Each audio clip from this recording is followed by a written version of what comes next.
So I came across something. So here's these vitamins, right? They're all organics, and I've seen it in other multivitamins also. These are multivitamins. We're going to be talking about multivitamins particularly, and them containing chromium 3, or trivalent chromium, but there's various forms of chromium. And then we're also going to talk about prenatal vitamins and how the majority of them contain copper. So here is the chromium. Let's see. I'll take a picture of the label in a moment. Seems like you can't really see it. It won't really zoom in on it. I'm trying. So I'll take a picture of it later.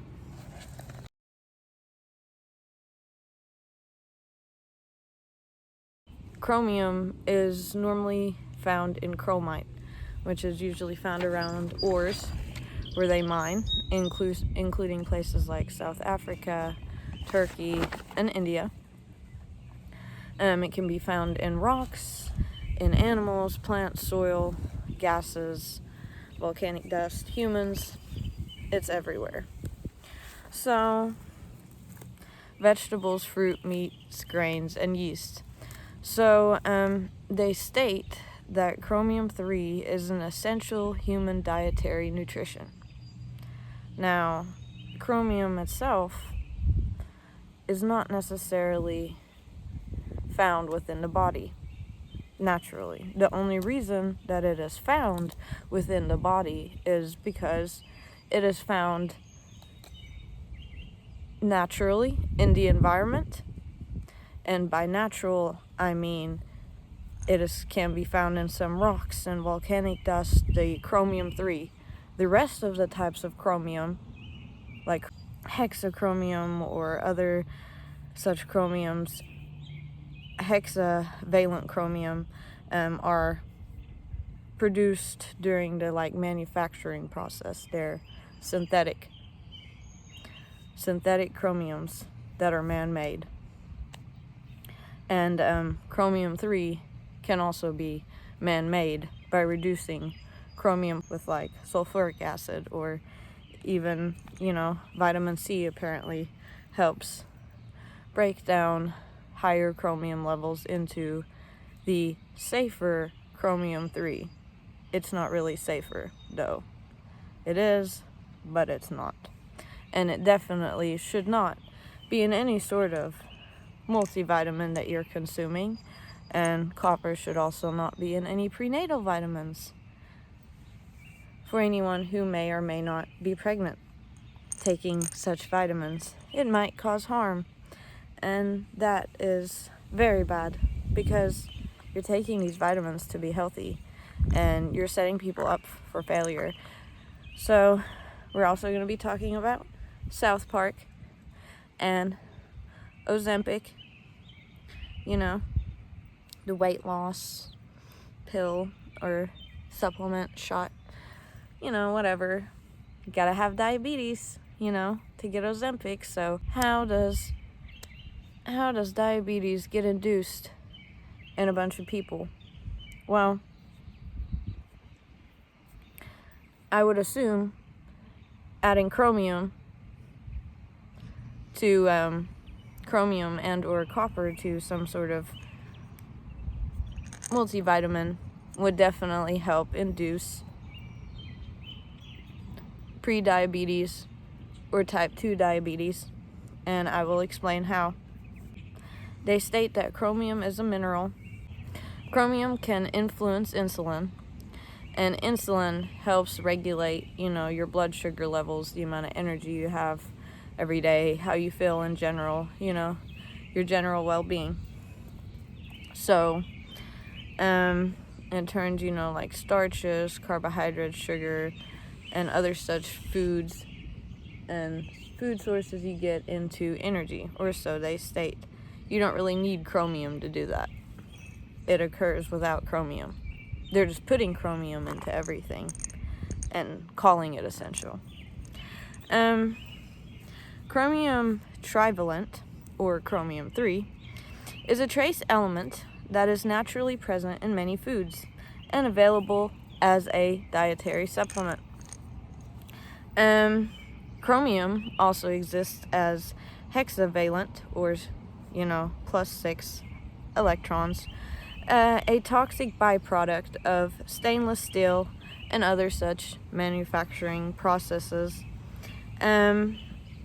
Scientists, there's articles for and against it, but it seems to be that some scientists have been paid off to state that chromium is an essential mineral, in a sense. I'm not really sure what's going on there, but Scientists have proposed that chromium binds to an oleopeptide to form chromdolione, a low molecular weight chromium binding substance that binds and activates the insulin receptors to promote insulin action. So chromium 3, or other chromiums, can bind and activate these insulin receptors and promote insulin action. It doesn't state whether this insulin action is good or bad, but they're going to make it sound good, but it's not going to be good. The FNB has not evaluated chromium since 2001. However, in 2014, the European Food Safety Authority panel on dietary products, nutrition, and allergies concluded that no convincing evidence shows that chromium is an essential nutrient, and therefore setting chromium intake recommendations would be inappropriate. And they do recommend you can take up to, about 1,000 micrograms or something. So chromium is widely dispersed in the environment. So when they're stating that chromium occurs naturally, be wary of that sentence because it's there to mislead you. High concentrations of chromium can be found in certain ores which are mined commercially. These are trace amounts of chromiums which can be then found in rocks, soil, water, fresh water, the ocean water, food, and especially high levels of chromium can be found in urban areas and in places where chromium wastes or slag from production facilities were used as landfill. So lots of chromium everywhere. Chromium wastes have been detected in many landfills and toxic waste sites across the country, usually in combination with other metals and chemicals, and then they rain back down on you, they evaporate, they go into the soil. It's in pesticides and herbicides. You can find chromium, arsenic, all these heavy metals can also be found there, and they spray it everywhere. So that is why it is naturally occurring. It's because lots of it is just really contamination caused by these industries and wastes, and they gotta hide it somewhere, so they're putting it in your vitamins, for example. Chromium has oxidation states, or valence states, like the electron valence shell, like the valence shells in like an atom, ranging from chromium -2 to chromium 6. Elemental chromium, or chromium 0, does not occur naturally. Chromium compounds are stable in the trivalent, or chromium 3 form, and occur in nature in this state in ores such as ferrochromite. The hexavalent form is the second most stable state. However, the hexavalent form rarely occurs naturally, but is also produced from anthropogenic sources. Most studies on health effects discussed below involve exposure to chromium 3 and chromium VI compounds. In addition, chromium IV was used in inhalation studies to determine permissible exposure levels for workers involved in producing, like this magnetic tape. Both industrial and reagent grade chromium-3 compounds can be contaminated with small amounts of chromium VI. The reduction of chromium VI to chromium-3 inside of cells may be an important mechanism for the toxicity of chromium compounds, whereas the reduction of chromium VI to chromium-3 outside of the cell may be a major mechanism of protection. The nutritional biochemistry of trivalent, or chromium-3, has been poorly understood, and investigations of the biochemistry of the other essential transition metals have not been proven as problematic, but they haven't been proven as unproblematic either. So careful wording there once again. So they also tested other elements that could participate in toxic or endocrine effects that were present in formulations. This included arsenic, cobalt, chromium, nickel, and lead. They were present in numerous pesticide formulations at levels well above admissible in water. So once again, that if this would seep into the environment, it's in the soil, it's getting spread on all the fruits and vegetables, it's getting put in vitamins. So trace amounts to a certain level are fine, but if you're hiding it everywhere, you're getting a lot more than you're supposed to be. Hexavalent chromium is usually the traditional method used for, chromium plating. Can be used for decorative or functional finishes. And you take chromium trioxide and you put it in a bath of sulfuric acid, and that is what creates the hexavalent form of chromium. So you're using chromium-3 to create chromium-6. And they state that chromium-3 is healthy, but the other isn't. But there's other forms which are also not healthy. Trivalent chromium is another method of decorative chromium, or a plating, and is considered the environmentally friendly version, supposedly, as to this hexavalent chromium. And the issue, though, with trivalent chromium also is it is a process that is more difficult to control, and the chemicals are a lot more expensive than is used for the hexavalent chromium. So what I also find interesting is there's also chromium picolinate, which seems to state online that it is good. They supposedly say it helps with weight loss and this insulin resistance, but it doesn't really. They don't really see a change in weight, not a significant amount of weight. And when they looked more into this chromium picolinate, which may also be used in as a form inside of supplements, they had difficulties proving that it was a good thing in biochemical studies, and that it was not. The oleopeptide combined with 4 chromium-3 atom forms chromodolium, which is important for amplifying the insulin signaling effect. After binding to insulin-activated receptors, chromodolium increases tyrosine kinase activity, so it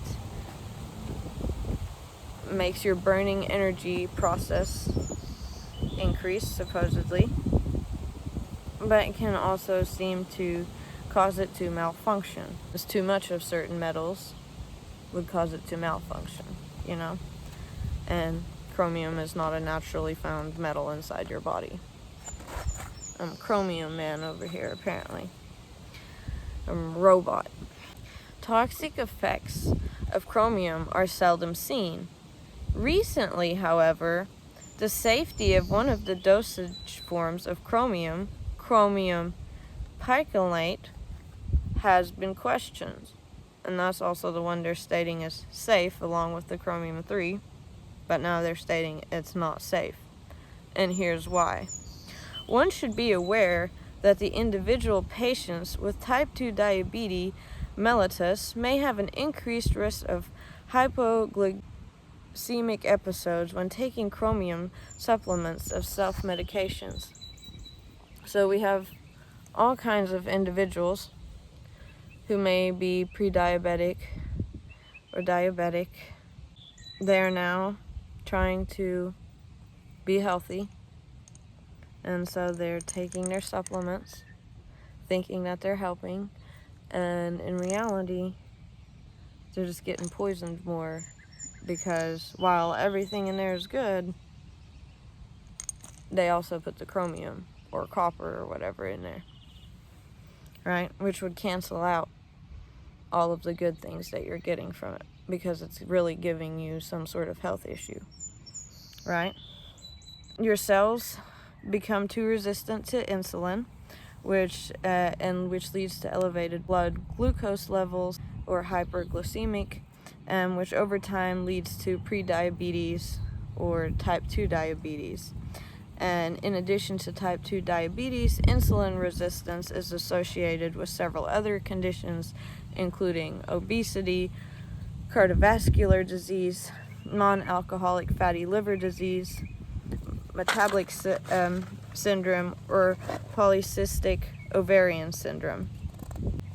Insulin resistance, also known as impaired insulin sensitivity, happens when your cells in your muscles, fat, and liver don't respond as they should to insulin, a hormone your pancreas makes that's essential for life in regulating blood glucose sugar levels.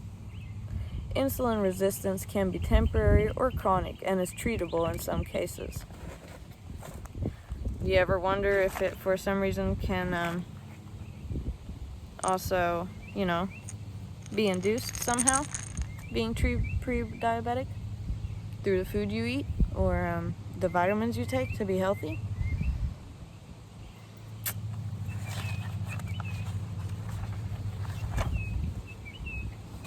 So, chromium picolinate, or also chromium 3, on a separate note, affect your HbA1c in your blood, lipid profile, and lipid peroxidation in type 2 diabetic patients. So they're stating, you can take this chromium to make yourself better, supposedly, right? And that it helps with diabetes, type 2 diabetes. But it seems to me that since chromium is not an essential mineral that's naturally found in your body, they're just stating that it is, because they're paying off scientists and other people because they're spreading it into the environment everywhere. Thus it occurs naturally, but really is through synthetic industrial means, and they need to find an excuse as to how they're going to get away with it, so they're calling it essential. This chromium then plays a role in how insulin regulates your blood sugar levels, because it can bind to these insulin receptors. The chromium binding substance that binds and activates the insulin receptor to promote insulin action. So the chromium can induce diabetes too, or pre-diabetes. Because comparison of serum copper, chromium, and celium concentrations in diabetic and non-diabetic populations, and their association with glycated hemoglobin levels, which includes the HbA1c found within your blood, which then has an effect on your insulin receptors and thus diabetes and other such things.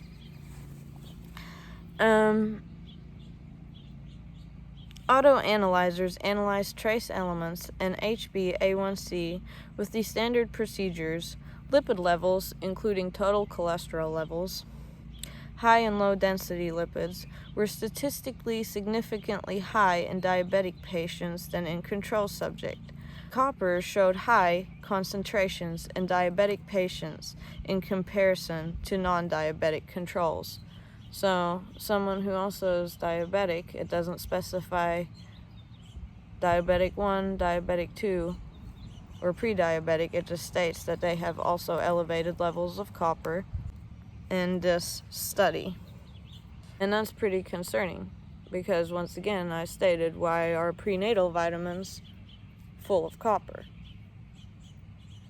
when people who have diabetes, in a controlled study with people who have diabetes and not diabetes, have higher copper levels within their body, along with chromium levels, which can then be seen in their blood glucose levels.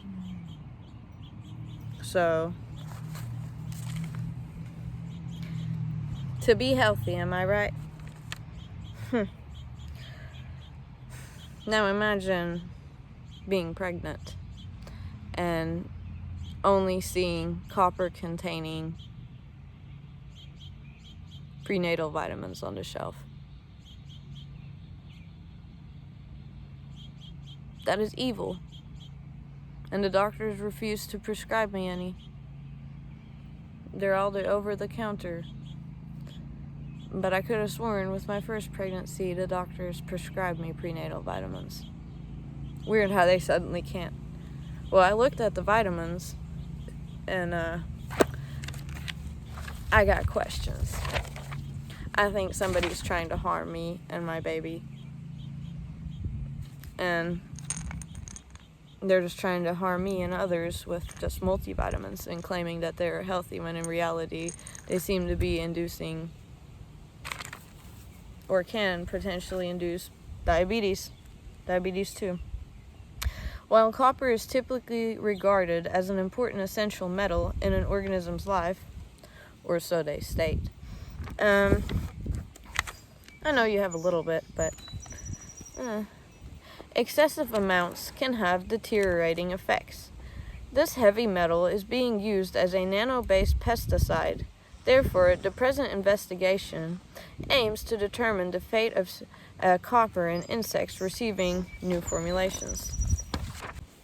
Heavy metals are materials naturally occurring in nature and increase with rise in human activity. Ex-mining areas and domestic waste from human settlements are sources of heavy metal contamination that enter and pollute water, which then accumulates in various organisms, including the Calopera racemosa community.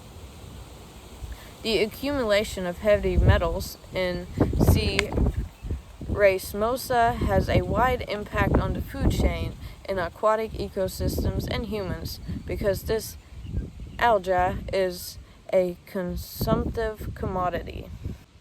The heavy metal content of cadmium, lead, copper, iron, and zinc is high in locations close to settlements. Meanwhile, in seawater samples, iron and zinc metals have the highest concentrations compared to others. The levels of these heavy metals in the sediment are also high as surface particles deposits accumulate at the bottom of the sediment. In general, the levels of heavy metals, including cadmium, lead, copper, iron, and zinc, increase in the northern monsoon because the dynamics of the water transport has a greater heavy metal pollution. Copper inside of vitamins. Copper toxicity might induce insulin resistance by acting as a pro-oxidant.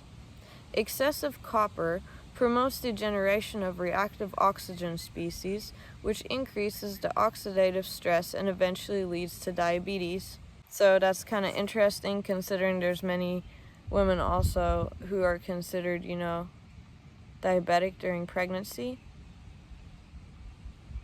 And the prenatal vitamins contain copper. The pharmaceutical companies and the food companies are working together to create what is known as the healthcare system, to keep people sick and not healthy. So chromated arsenicals include chromated copper arsenate, CCA, which is a group of pesticides containing chromium, copper, and or arsenic that protect wood against termites, fungi, and other pests that can degrade or threaten the integrity of wood products. So that's one of the areas that it can found. But pesticides would also include what you spray underground. Contaminates the water, contaminates the rain, contaminates other water sources, and we've established that chromium VI cannot, or dihexavalent chromium VI is a toxic industrial pollutant that is classified as a human carcinogenic by several regulatory and non-regulatory agencies, and it can now also be found often in trace amounts chromium VI with chromium 3 that is then taken in supplements. And here is why.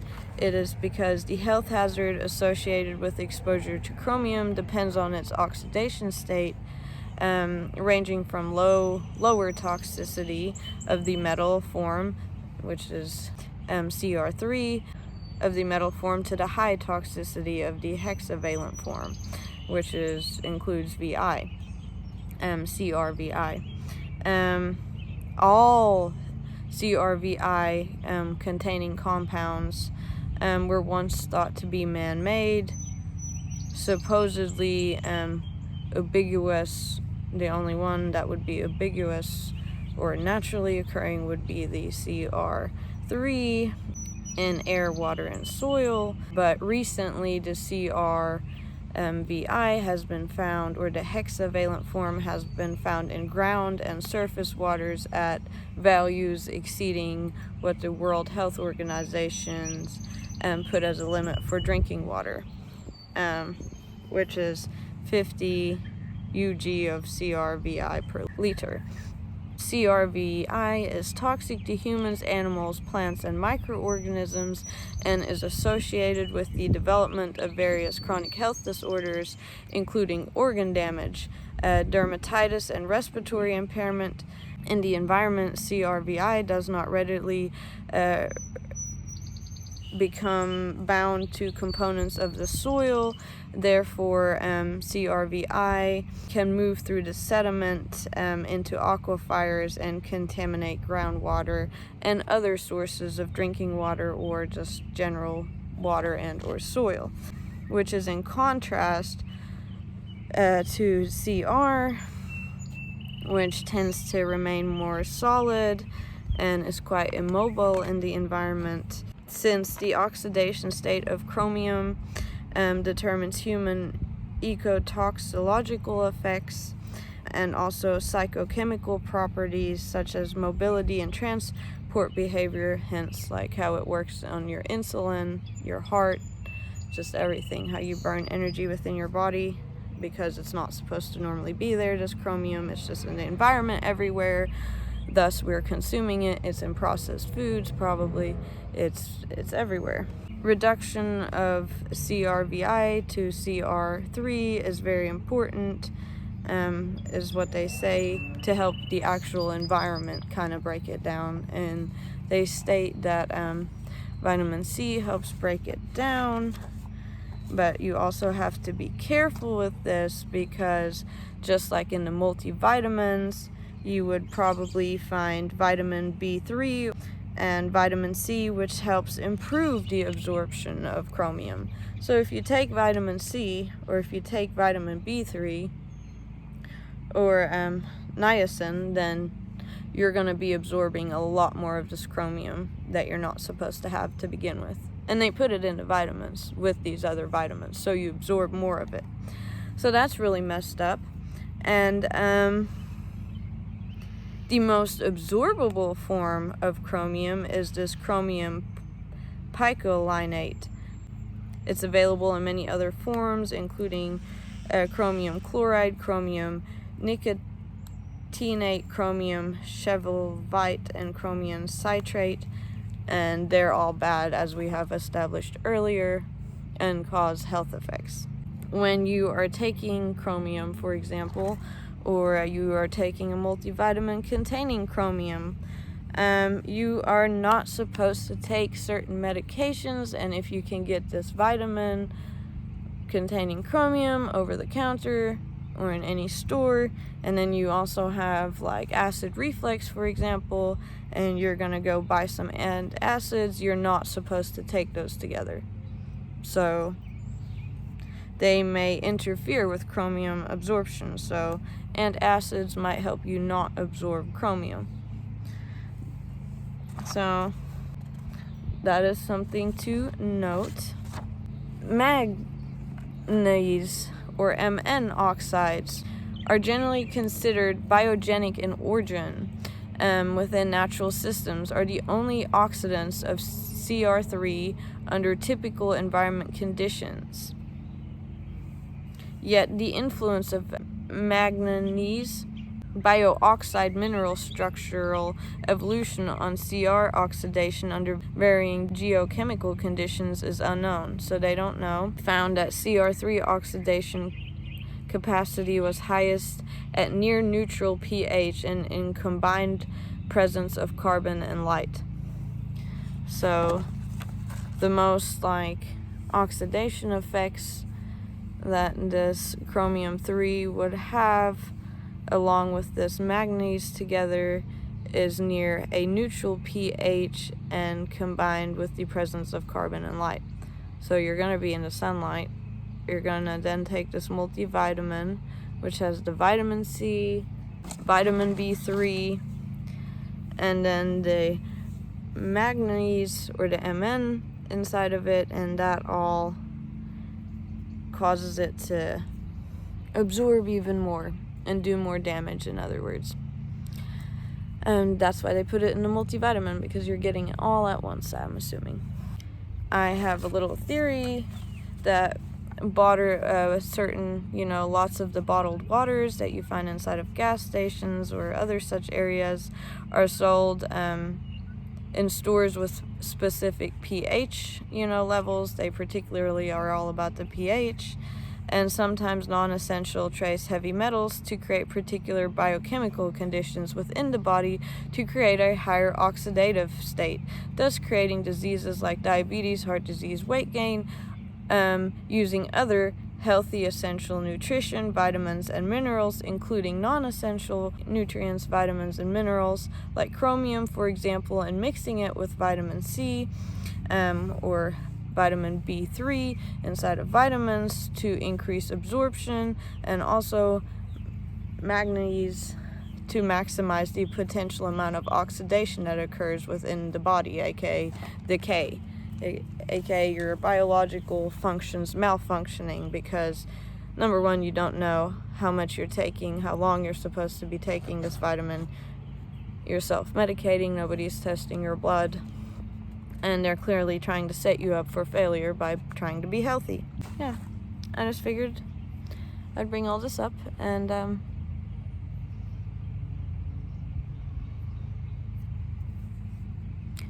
I want to cry. This is too much for me. I am pregnant.